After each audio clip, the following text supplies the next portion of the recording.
Assalamualaikum warahmatullahi wabarakatuh. Apa kabar Bapak Ibu sekalian? Semoga dalam keadaan sehat walafiat selalu ya. Mohon maaf saya agak batuk ini. Video kali ini saya akan menjelaskan secara umum ya, secara komprehensif, secara lengkap apa dan mengapa matematika Quran ya. Jadi kalau Bapak Ibu sudah memiliki paket matematika Quran, video ini akan menjelaskan lebih global kenapa sih matematika Quran dan bagaimana cara mengaplikasikannya ya. Nah Bapak Ibu, di papan tulis ini, jadi sebelum saya menjelaskan pola pikir matematika Quran, saya ingin mengetes Bapak Ibu dulu ya, apa tulisan yang ada di papan tulis di belakang saya ini ya.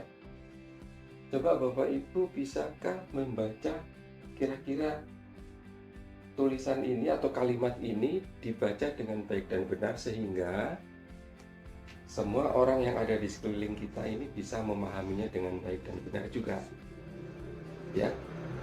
Sebab apa? Kalau kita tanya misalnya, cerdaskah Bapak dan Ibu? Pasti jawabnya cerdas. Tidak ada orang yang tidak mengaku cerdas ya. Nah, oleh karena itu, karena sudah mengaku cerdas, maka saya tes dulu. Kira-kira apa bacaan kalimat di papan tulis ini jika Bapak Ibu baca dengan baik dan benar sehingga orang di sekeliling kita bisa mengerti dengan baik dan benar juga. Coba ini perhatikan. Saya beri waktu kurang lebih 30 detik ya. 30 detik kira-kira ini bisa nggak dibaca dengan baik dan benar. Karena ini masih dalam koridor bahasa Indonesia, bukan bahasa Inggris atau bahasa Jepang. Seharusnya bisa. Saya kasih waktu 30 detik cukup. Kalau nggak cukup saya naikkan jadi 30 menit. Kalau nggak cukup 30 hari ya. Cukup ya 30 hari. Nah coba Bapak Ibu, jika memang kita ini makhluk cerdas, diciptakan Allah dalam kondisi cerdas, setiap anak itu cerdas, tidak ada anak yang tidak cerdas. 90% anak yang lahir di dunia ini sudah diinstal kecerdasan oleh Sang Maha Pencipta, termasuk diri kita yang sudah dewasa. Untuk membuktikannya, coba Bapak Ibu fokus di kalimat ini ya. Coba kita fokus dulu di kalimat ini, dibaca dengan baik dan benar. Bisa nggak? Nah, jiak kait mempelarija sautlah hura seatit hira. Ngerti nggak ini kalau saya baca seperti itu? Pasti nggak ngerti. Supaya ngerti gimana caranya? Ini kalimat bahasa Indonesia. Jadi Ibu, Bapak, tolong dibaca dalam bahasa Indonesia. Sudah? Cukup? Jika Bapak Ibu sudah bisa membaca ini seperti yang saya baca, berarti sudah betul ya. Bacaan yang kalimat ini adalah, jika kita mempelajari satu hal baru setiap hari ya, maka dibutuhkan waktu sekitar 30 juta tahun untuk mengisi penuh memori otak manusia. Jadi memori otak kita ini ya, sesuai dengan kalimat ini tadi, kalau kita isi terus dengan informasi setiap hari, hal-hal baru setiap hari, itu baru penuh setelah 30 juta tahun. Jadi itulah gambaran betapa manusia adalah makhluk yang paling cerdas di seluruh semesta ya. Kalau Bapak Ibu tadi sudah membaca kalimat ini dengan baik dan benar seperti yang saya baca tadi, berarti Bapak Ibu sudah cerdas juga ya. Makanya anak-anak kita yang terlahir dalam kondisi cerdas itu sekarang memiliki banyak problem. Kalau kita terlahir cerdas, kenapa? Pertanyaannya, kenapa pelajaran matematika kok masih dianggap sebagai pelajaran yang sulit? Nah, kan ada kontradiksi ya. Jadi kenapa makhluk paling cerdas ini lahir dalam kondisi cerdas, tahu-tahu tidak menyukai matematika, tahu-tahu membenci matematika ya? Kenapa kira-kira? Nah, jawabannya kemungkinan terbesar adalah karena anak-anak kita diajarkan matematika awal atau matematika dasar dengan cara yang tidak mengikuti fitrah dia, ya, fitrah anak ini tidak kita gunakan atau tidak kita manfaatkan untuk mempelajari matematika, sehingga apa? Matematika yang diajarkan di sekolah-sekolah itu biasanya, ya, ini sudah pengalaman saya sekitar 17 tahun, biasanya justru menenggelamkan fitrah anak. Jadi fitrah belajar dan fitrah keimanan, dua hal ini yang akan kita kupas tuntas di matematika Quran, ya. Biasanya anak-anak yang tidak menyukai matematika itu adalah fitrahnya yang sudah ditenggelamkan oleh lingkungan atau oleh mata pelajaran itu sendiri. Jadi kira-kira kenapa kok anak-anak kita yang cerdas ini lahir dalam kondisi cerdas, tetapi kok ternyata setelah belajar matematika ada yang tidak suka atau tidak bisa atau bahkan membenci, bahkan ada yang stres dan lain sebagainya. Nah, bagaimana sekarang kalau matematika saja sudah tidak bisa disukai atau tidak dicintai? Bagaimana dengan Al-Quran sekarang? Ya, padahal otak kita tadi sudah akan penuh ketika setiap informasi baru kita isi selama 30 juta tahun. Artinya luar biasa sekali otak kita ini, otak anak-anak kita ini. Tetapi ketika menghadapi situasi matematika kok tidak secerdas yang kita bayangkan. Ada yang tidak suka, ada yang membenci dan lain sebagainya. Ya, padahal otak kita ini adalah otak yang sangat cerdas. Jadi Bapak Ibu, untuk memelihara kecerdasan otak anak-anak kita, sebaiknya anak-anak kita mulai diajarkan pendidikan berbasis fitrah. Nah, apa itu pendidikan berbasis fitrah? Ya, tentunya pendidikan yang mengajarkan hal-hal baru sesuai dengan fitrah anak kita. Fitrah belajar dan fitrah keimanan. Ini aja dulu, yang dua aja dulu yang kita kupas tuntas, ya. Belum nanti fitrah-fitrah yang lain, fitrah keimanan dan fitrah belajar. Ini harus kita timbulkan setiap saat.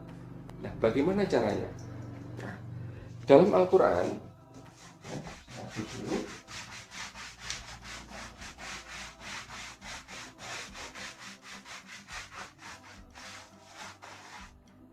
bagaimana sekarang kita mendidik anak-anak kita sesuai dengan fitrahnya, terutama untuk pelajaran matematika, plus, ya, supaya otak anak-anak kita ini tidak tercemari oleh berbagai macam informasi yang dianggap benar. Contoh, misalnya, coba Bapak Ibu lanjutkan, ini ada iklan tentang rokok.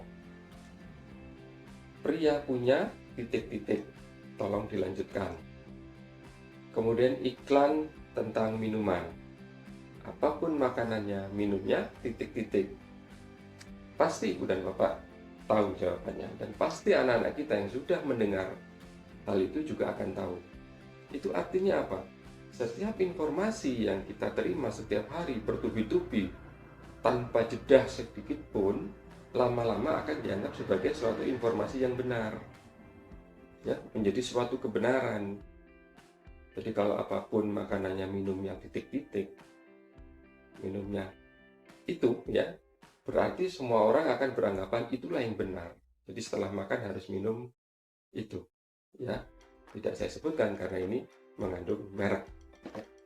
Jadi otak anak-anak kita harus dijaga dengan cara apa?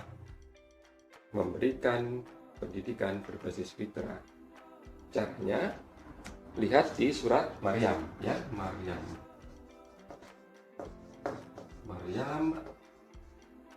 ayat 94, ya. Quran surah Maryam ayat 94. Sesungguhnya Allah telah menentukan jumlah mereka dan menghitung dengan hitungan yang teliti. Jadi matematika Quran ini berlandaskan yang utamanya adalah berdasarkan Maryam ayat 94. Jadi Allah sesungguhnya sudah menentukan jumlah mereka, ya. Kemudian apa? Melakukan perhitungan, ya.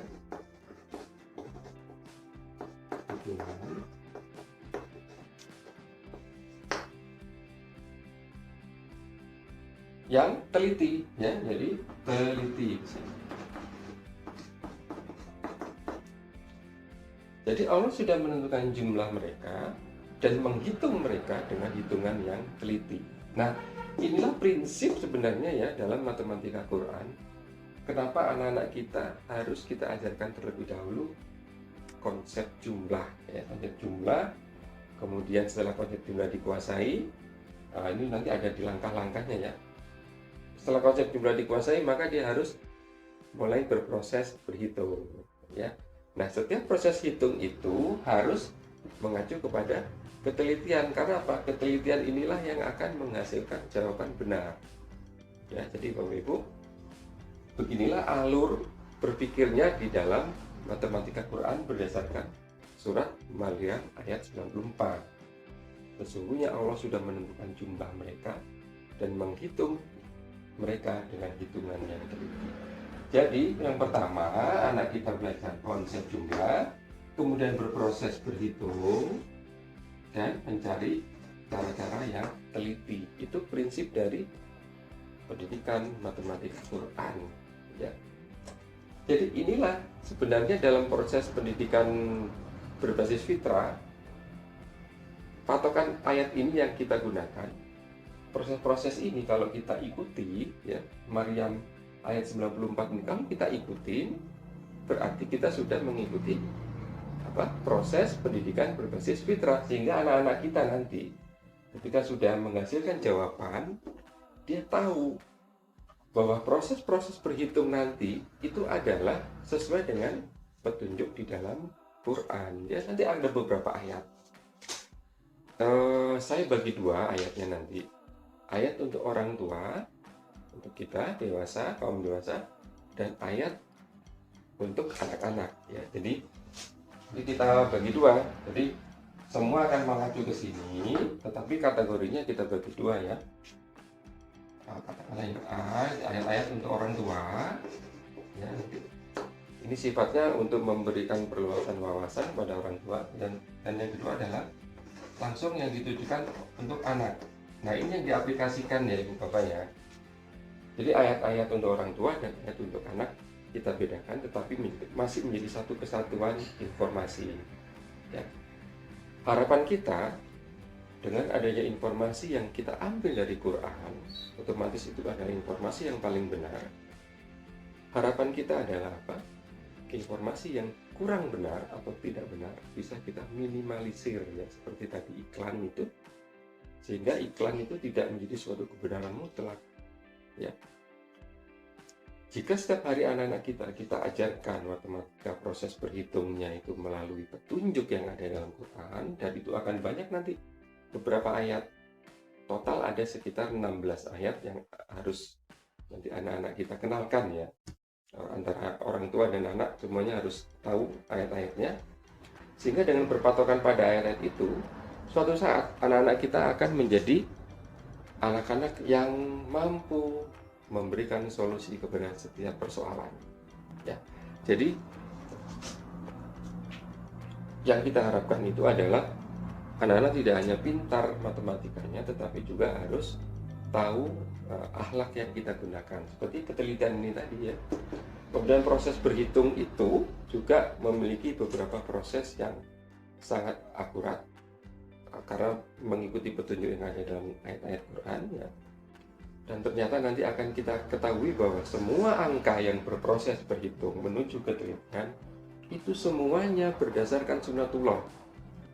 Dan sunatullah itu tidak akan pernah berubah. Makanya kalau kita ikuti Maryam 94 dengan urutan seperti ini, insya Allah anak-anak kita akan menjadi anak-anak yang memiliki dua kemampuan ya, matematikanya berprestasi dan Qurannya semakin dicintai. Itu tujuan besarnya. Jadi secara matematis logikanya terasah, secara Quran akhlaknya terarah ya. Jadi itu Bapak Ibu ya. Alur ini akan kita ajarkan nanti mulai dari langkah 1. Mulai langkah 1 nanti. Langkah 1 sampai dengan langkah 7. Ya. Dan semua itu saya rangkum di dalam VCD ini ya Ibu Bapak ya. Jadi VCD ini jangan sampai rusak atau hilang, karena tools atau alat-alat yang Ibu Bapak miliki tidak akan berfungsi kalau tidak ada VCD ini. Jadi VCD ini isinya adalah bagaimana anak-anak kita diajarkan alur berpikir matematis melalui surat Maryam ayat 94 ya. Kalau Bapak Ibu sudah terima VCD ini, mohon segera diaktifasi sesuai dengan petunjuk yang ada di belakang cover ya. Jadi itu yang bisa saya sampaikan, bahwa matematika Quran sangat ideal untuk anak-anak kita sejak anak-anak usia dini di TKA sebenarnya. Tapi kalau diajarkan di PAUD dengan pendekatan yang lebih yang lebih teliti dan lebih sabar ya, tentunya bisa. Tetapi saran saya, sebaiknya Bapak Ibu mengikuti proses di dalam pendidikan berbasis fitrah, karena tidak ada hal yang cepat. Prinsipnya adalah setiap orang atau setiap anak ya, saya hapus dulu ya. Setiap anak akan melalui proses yang sama. Misalnya dari A dia ke B, kemudian ke C, kemudian ke D. Semua anak mengalami proses yang sama, tahap demi tahap yang sama. Tetapi berbeda dalam kecepatan. Misalnya dari A ke B ada anak yang membutuhkan waktu 1 hari, ada yang mungkin 1 minggu, ya. Kemudian dari B ke C ada yang butuh 2 hari, ada yang 1 bulan, ya. Prosesnya sama, tahapnya sama, tetapi kemungkinannya adalah kecepatannya tidak sama. Oleh karena itu, seperti tadi saya katakan, jika kita mengajarkan ilmu matematika berdasarkan surat Maryam ayat 94, urutannya adalah jumlah, berhitung, teliti, maka insya Allah anak-anak kita akan mengalami percepatan yang sama. Tetapi ingat, tidak boleh terlalu cepat dan tidak boleh terlalu lambat ya. Itu prinsip dalam pendidikan berbasis fitrah. Jadi kita pada saat akil balik nanti setelah kurang lebih di atas 15 tahun pas ya, antara akil baliknya itu pas. Jadi tidak terlalu cepat dan tidak terlalu lambat. Jadi kalau terlalu lambat, ada anak yang umur 20 masih bersifat kekanak-kanakan, atau ada anak yang masih umur 12 tahun tapi sok dewasa ya. Jadi itu kurang tepat. Jadi pendidikan berbasis fitrah mendidik anak supaya memiliki alur yang tepat, tahap-tahap yang tepat sesuai dengan prinsip akil balik dalam Islam. Jadi itu prinsipnya Ibu Bapak. Jadi secara umum ya, matematika Quran ingin mencapai 2 hal tadi ya, logikanya terasah dan alatnya terarah. Itu prinsipnya, itu yang harus kita capai, sehingga anak-anak kita nanti ketika kelas 1 SD, ini target ya, ketika anak TKA belajar awal matematika Quran, kemudian dia sesuai dengan perkembangan jenjang pendidikannya, ketika dia sudah kelas 1 SD, harusnya sudah bisa perkalian seperti ini. 112 dikalikan 212. Harusnya bisa perkalian seperti ini ya. Coba saya lebih ke ataskan dulu ya. Coba tadi soalnya 112 dikalikan 212 ya. Seharusnya kelas 1 SD sudah bisa kalau mengikuti alur belajar di matematika Quran. Jadi seperti ini jawabannya. 4 ya. 2 ditambah 4, 6, 7, kemudian 1 ditambah 2 itu 3, ini 2. Jadi jawabannya 23.744 ya. Kalau nggak yakin dicek lagi Bu Bapak ya, bener nggak ini jawabannya. Tetapi kalau nanti anak-anak kita sudah belajar di matematiku ya, mengecek jawaban seperti ini, bisa pakai ini nanti. Nah, ya ini ya, segi 9 ya. Jadi betulkah 112 dikalikan 212 itu sama dengan 23.744? Cek pakai ini nanti ya. Ada di langkah 5 dan 6. ya, apa ya, di langkah 7 juga ada sebenarnya. Jadi itu contoh target bahwa anak-anak kita seharusnya di kelas 1 sudah bisa seperti ini. Tetapi dengan catatan harus melalui belajar matematika Quran dari tahap awal, ya. Jadi itu Ibu Bapak yang bisa saya jelaskan secara umum apa itu matematika Quran, mengapa kita harus melakukan hal ini dan bagaimana kita melakukan. Sehingga setiap saat kalau ayat-ayat Quran itu selalu diingatkan terus-terusan, maka seperti tadi iklan, anak-anak kita akan spontan. Ya, misalnya, kenapa harus mencari bilangan 10? Oh, karena 10 itu mudah. Kata siapa? Oh, dalam Al-Baqarah 185 dan 196. Jadi anak-anak nanti spontan seperti itu menjawab. Ya. Saya kira cukup yang bisa saya jelaskan, Bapak Ibu. Mudah-mudahan ini bisa memberikan gambaran secara umum, secara global apa itu matematika Quran, dan mohon disampaikan kepada yang berkepentingan atau yang membutuhkan. Jika masih ada pertanyaan, nanti kita bahas di kelas online, ya, di kelas online pendampingan matematika Quran. Jadi kelas online ini nanti akan kita buka selama 1 tahun untuk setiap peserta didik. Kalau masih kurang, tambah lagi 1 tahun lagi, kurang tambah terus nggak apa-apa. Ya, yang penting anak-anak kita menjadi generasi yang ulul nantinya. Mudah-mudahan bermanfaat. Untuk video berikutnya kita berjumpa langsung di video langkah 1 dan nanti akan selesai di langkah 7. Ya. Terima kasih Ibu Bapak, semoga bermanfaat. Sampai ketemu di video langkah 1. Assalamualaikum warahmatullahi wabarakatuh.